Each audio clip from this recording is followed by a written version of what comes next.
తక్షణమే ఒక అత్యంత భయానకమైన ప్రపంచ భవిష్యత్తును మార్చేసే బ్రేకింగ్ వార్త వెలుగులోకి వచ్చింది. పశ్చిమాసియాలో పరిస్థితి పూర్తిగా చేయి దాటిపోయింది. మూడో ప్రపంచ యుద్ధ మేఘాలు కమ్ముకున్నాయి.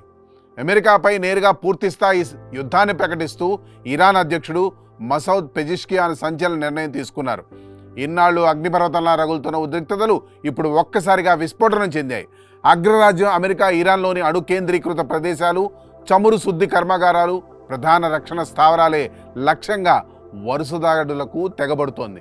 ఆకాశం నుండి నిప్పుల వర్షం కురిపిస్తూ వరుస వైమానిక దాడులు జరుపుతోంది. ఈ దాడులతో ఇరాన్ తీవ్ర ఆగ్రహంతో రగిలిపోతోంది.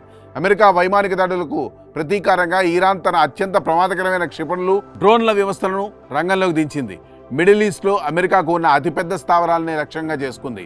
United Arab Emirates, Jordan, Bahrain సహా గల్ఫ్ దేశాల్లో ఉన్న అమెరికా మిలిటరీ బేస్లపై ఇరాన్ వినాశకర దాడులు ప్రారంభించింది. పశ్చిమాసియా ఆకాశమంతా దట్టమైన పొగ, భయంకరమైన పేలుళ్ల శబ్దాలతో ప్రకంపిస్తోంది. ఒక్కొక్క భవనం క్షణాల్లో నేలమట్టమవుతోంది. నిమిషానికో చోట భారీ పేలుళ్లు సంభవిస్తున్నాయి. క్షిపణుల శబ్దాలు, సైరన్ల భయంకరమైన మోతలు గల్ఫ్ దేశ ప్రజలను వణికించేస్తున్నాయి.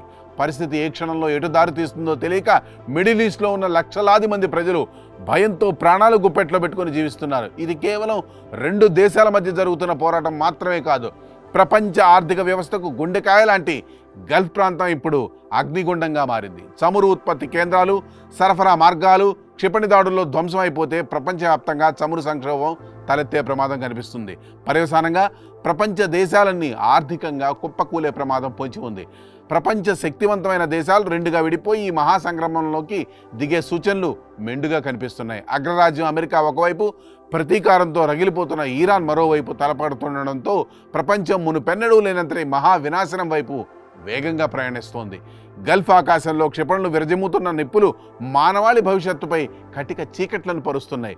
పరిస్థితి అత్యంత దిగ్భ్రాంతికరంగా మారింది. ఐక్యరాజ్య సమితి హెచ్చరికలను సైతం లెక్క చేయకుండా ఇరు దేశాలు తీవ్రస్థాయిలో ప్రతీకార దాడులకు దిగుతున్నాయి. ఈ ప్రతీకార జ్వాలలు ఎక్కడి వరకు వెళ్తాయి? ఈ మహాయుద్ధం సృష్టించబోయే విధ్వంసం ఎంతటి భారీ స్థాయిలో ఉండబోతోంది? ఈ భయానక సమరం ఇక్కడితో ఆగుతుందా, లేక భూగోళాన్ని మొత్తం బూడిద కుప్పగా మారుస్తుందా అనేది ఇప్పుడు కోట్లాది మందిని భయాందోళనలకు గురి చేస్తున్న అతి పెద్ద సమస్య.